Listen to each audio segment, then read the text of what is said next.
Hi,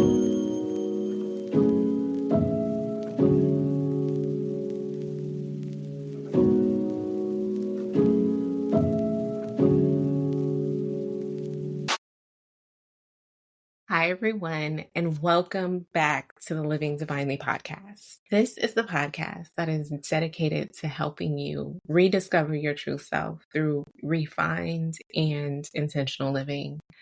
I'm your host, Janae, and I'm so thrilled to have you on this journey with me. You guys know that. So, as you all know, I am a huge advocate for mindfulness. And recently, something that I realized is that I cover mindfulness a lot in all of the episodes, in a lot of my content.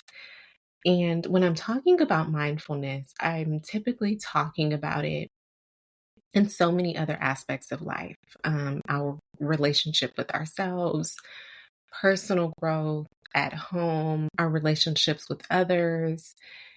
But I often skip talking about mindfulness when it comes to our professional lives and our creative pursuits. And for those of you who may not know, I feel like I don't talk about this a lot. I work in the corporate sector for a premium apparel fashion brand. And in my role, I am a creative project manager. So essentially, what I do is I strategically develop and design product education solutions for our teams in the field. I love my job. It's something that I've been doing for a really long time. But if you know anything about fashion, the fashion world, it is very fast paced. And it is something that is ever evolving. And in order to keep up with the ever evolving world of fashion, like you always have to be with it. You always have to be on top of everything. And while I do love my job, it sometimes demands a lot of me. And last week was one of those times. There were so many competing priorities, and it got so mentally heavy at me. At one point, I literally walked into my office, I sat down at my desk, and I started to go through my to-do list, and I just started crying. I can laugh about it now, but it was in the moment, it it was very unsettling. But, I kept it moving. I kept working toward what I needed to do. And eventually I checked everything off of my to-do list. And I was able to celebrate that win for myself. I was able to bake some bread, have a cosmopolitan. Like, I felt good after I was able to do what it was that I needed to do. But I think for most of the world, when it comes to work, it's easy to get swept up in the demands of our careers. And it's often at the expense of our personal well being. And I think about how I was able to overcome what I was feeling last week.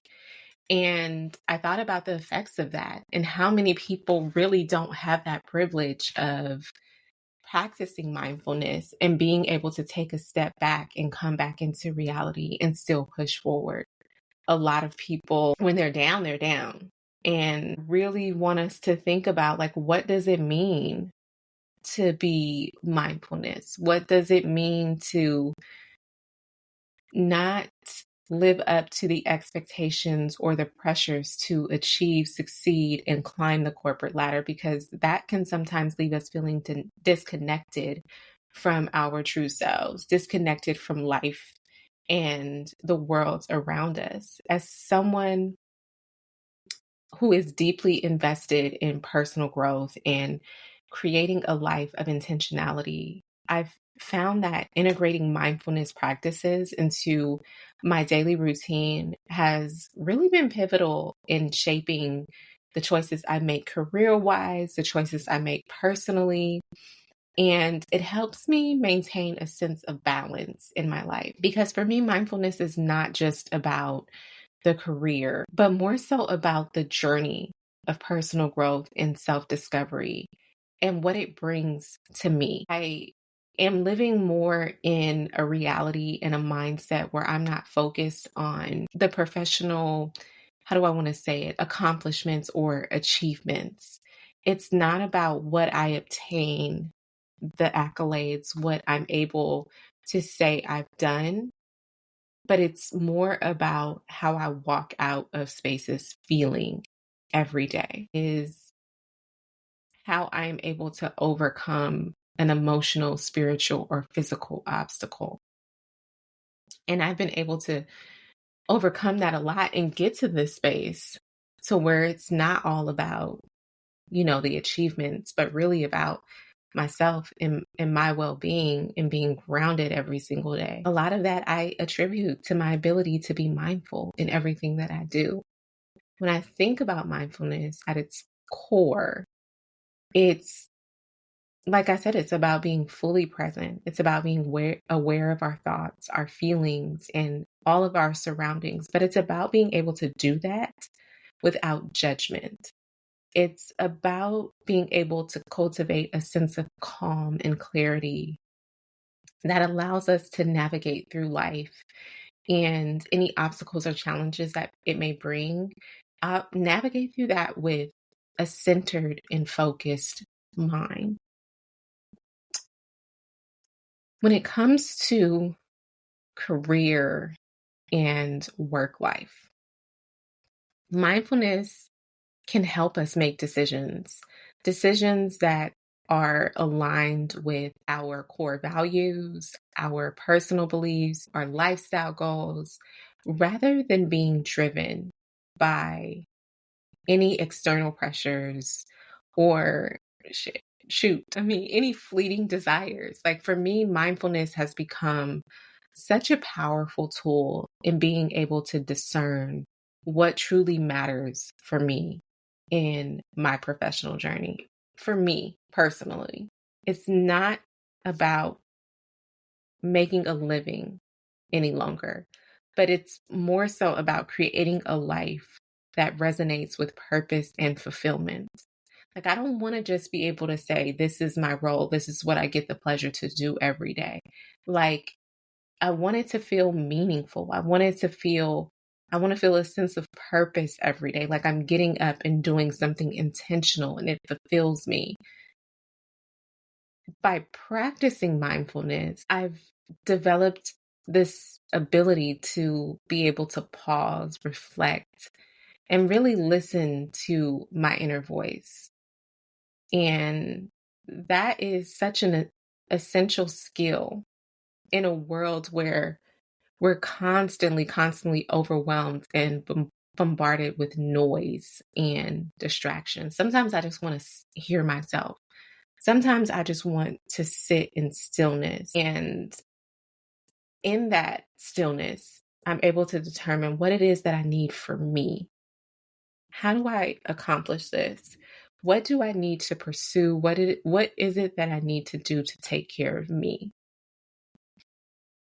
When you learn to practice mindfulness, you become more aware of those subtle cues, those cues that indicate whether a particular career path is right for you, or if something about your current role is taking more from you than you're willing to give.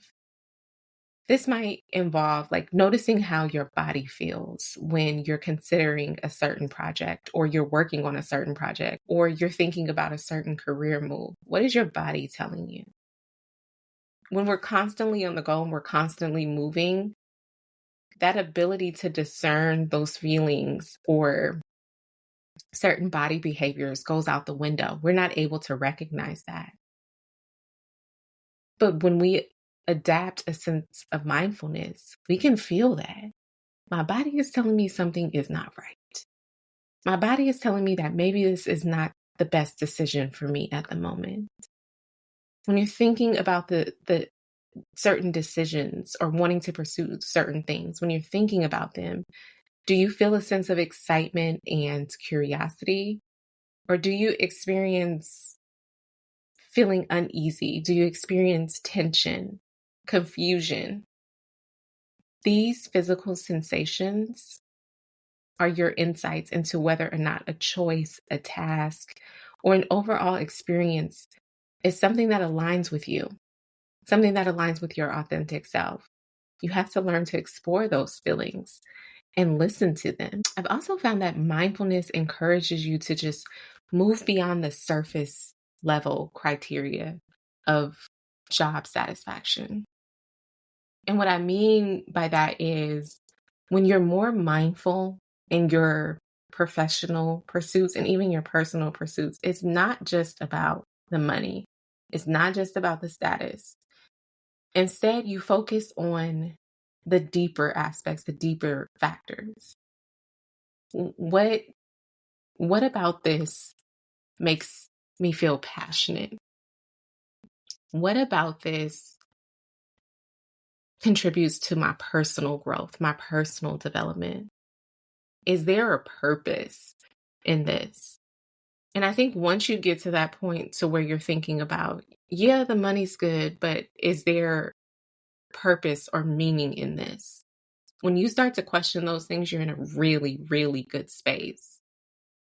When we make career decisions based on what truly matters to us rather than societal expectations or values, we are more likely to find contentment and fulfillment in the work that we do.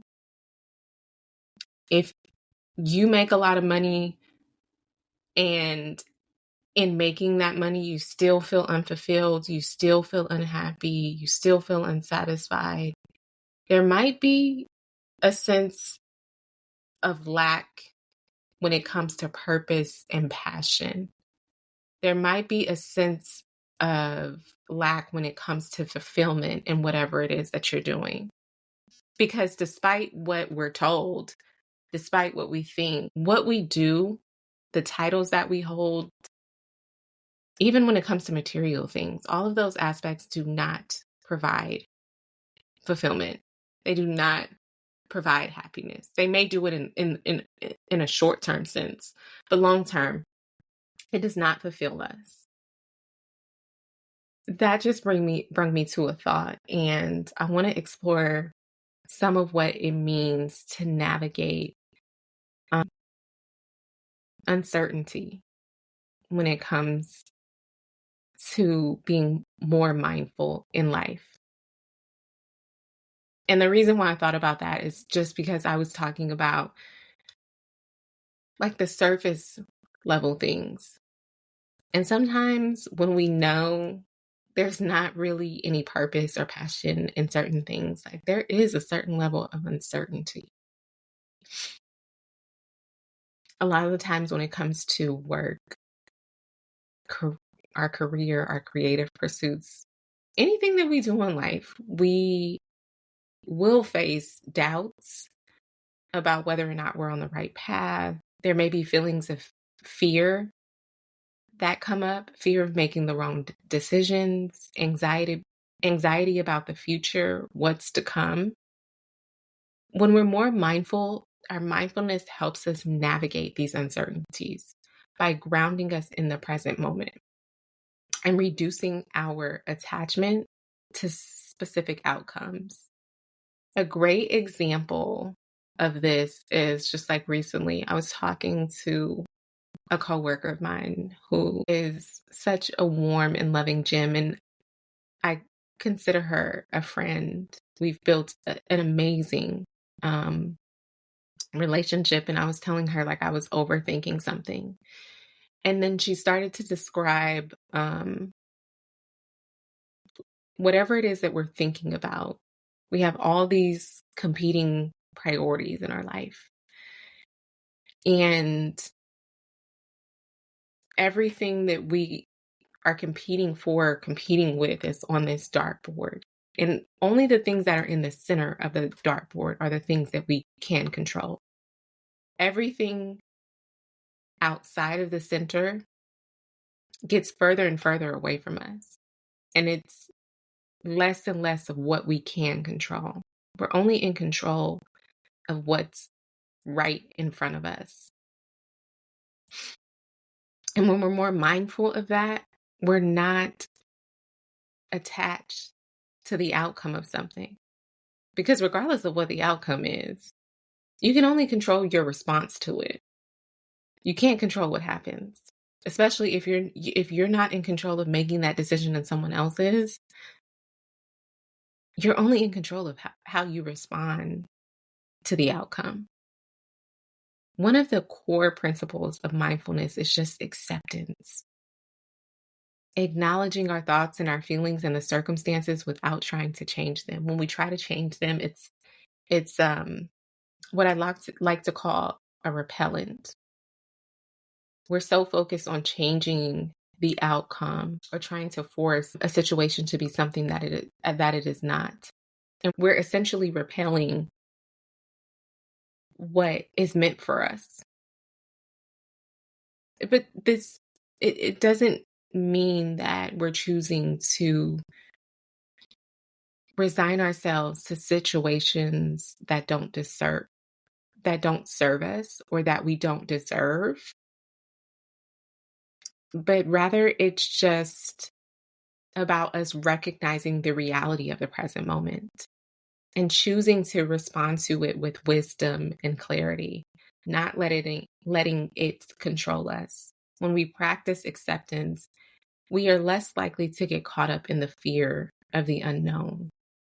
And we are more likely to approach things that happen to us, our circumstances, career decisions, with a more open mind and sense of curiosity. Like, boom, yeah, this decision was made, this happens. Okay, what's next? How can I shift my response? How can I shift how this is making me feel? And I can guarantee you in any decision that you make, it will always be you choosing yourself, whatever that looks like. Mindfulness also teaches us how to embrace impermanence, the understanding that everything in life is constantly evolving. Everything around us is ever evolving. And when we adapt this perspective, it can be so beneficial for us when we are experiencing transitions in our professional lives, in our creative pursuits, or unexpected changes that happen in our work life. Instead of clinging to a fixed idea of what our day-to-day should look like or what our overall career should look like, this is how it was and now it's shifted. And now you're attaching or clinging to that when it is no more and you have no control over what it has become. You have to learn to remain flexible and adaptable. You have to learn to be open to new opportunities and new possibilities as they arise, even if it's shitty in the moment, even if it sucks in the now. There's always, always a silver lining. There's always something better on the other side. Something huge that I've also embraced within the last several years is just how much my being mindfully aware has enhanced my ability to make decisions. When we're more mindful, we can better observe our thoughts and our emotions without allowing them to control us. Your mindfulness allows you to make decisions from a place of wisdom, a place from clarity, a place of pure discernment rather than reacting to situations or circumstances impulsively. One of my favorite questions to ask myself is, what is your motivation rooted in? If I am headstrong about something, I need to know why. If I desperately want to pursue something, I need to sit with myself and determine what my eagerness is rooted in. I mainly do this with shopping. So if I see something and I'm out and I'm constantly like thinking about it, and in the moment I want to be impulsive and buy it, but it also seems absurd to do this, I think about it heavily. And then I put it down, I walk away, and if I come back to it, or if I go home and it's something that I absolutely cannot stop thinking about, then it is okay for me to act on that. That's telling me that I've sat with this for more than 24 to 48, 72 hours, however long I give myself. I've sat with this. And now I can make a, a, a clear-headed decision on why I need this, why I desire this, why I want this. Mindfulness helps us recognize the underlying motivations behind our decisions. Are we choosing a particular job, um, um, a creative partnership, or saying yes to something in our current place of work out of fear, pressure, or for external validation? Or are we making choices that really align with our core values and our lifestyle goals?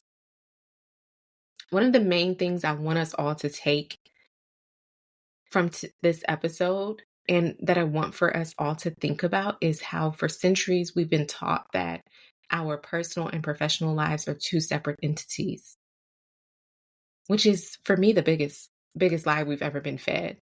Your work life can absolutely spill over into your personal life. And the same thing goes for your personal life. That can spill over into your work life. And when the two start to spill over into each other, they begin to impact you, your relationship with yourself, your health, your relationship with others, so many things. But when we learn to examine the root cause of our decision making, why we choose certain things, why we indulge in certain things, when we are intentional with our decision making, we can ensure that we're making choices that serve our well-being and our happiness. When the pandemic hit, every sense of the world's idea of what work-life balance meant, every sense of those words as we knew it went out the window. Most of the world thought we had a good relationship with our work life and keeping a balance at home until we were forced to work from home. The further we're removed from the pandemic, the more I notice how many of us strive for work-life balance but often struggle to achieve it. Myself included sometimes. Sometimes the demands of our work can take over our personal lives, leaving us with little time and energy for the things that truly matter to us. And mindfulness is the only thing that can help you cultivate and maintain a healthy work-life balance, because it does exist. It is there. One of the key aspects of mindfulness is the practice of learning to set boundaries, both internally and externally. Internally, mindfulness helps us recognize where we're pushing ourselves too hard or neglecting our self-care in the pursuit of our professional goals. Mindfulness encourages us to listen to our bodies, to our minds, and take breaks when they are needed, to prioritize rest and relaxation and joy and happiness.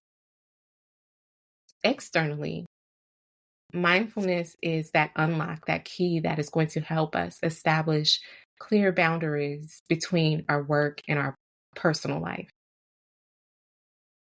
This might look like setting specific hours that you work, especially if you work from home and you're independent, creative, you are self-employed. Creating dedicated workspace or white space, learning to say no to additional responsibilities that can overwhelm you. And this will look different for everyone. A lot of people are afraid of the impact that saying no would cause. How does telling someone that, I report into, or telling someone that I value working with, that I don't have the physical or mental capacity to take this on, how does this impact me? How does it impact my job? As my grandmother always says, I can tell you the answer to that for free. We don't really know how anything will impact us until we do it. You have to learn to advocate for yourself in all areas of your life, especially your professional life.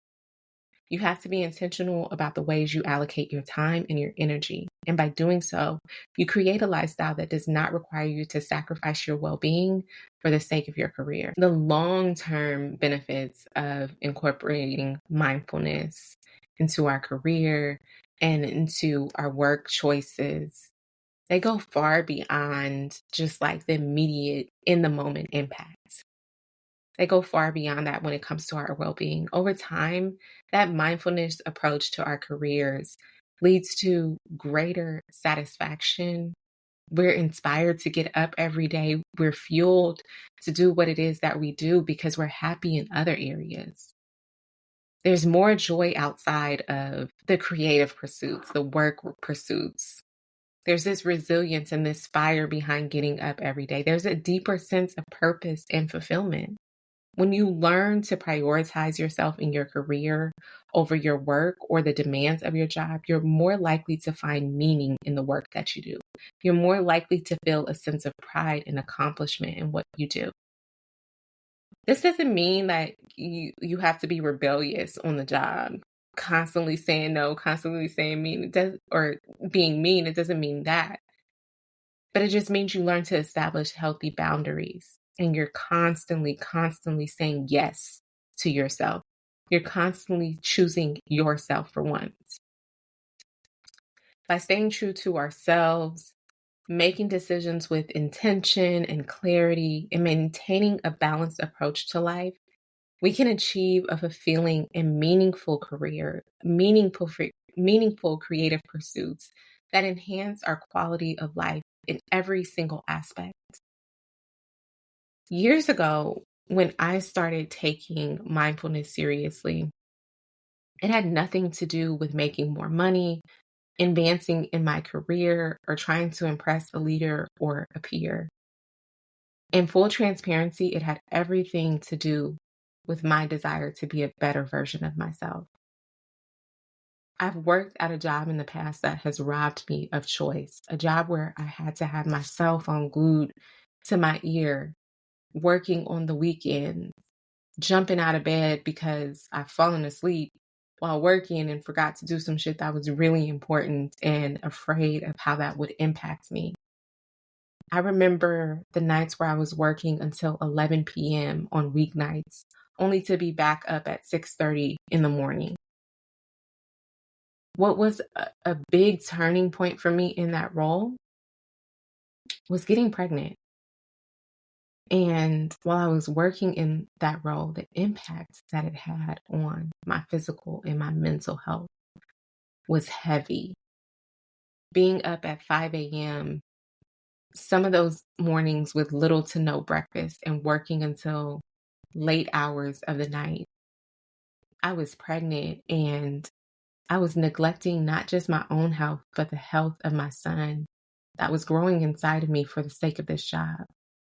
I cried a lot in the early stages of my pregnancy because I was having such a hard time finding peace.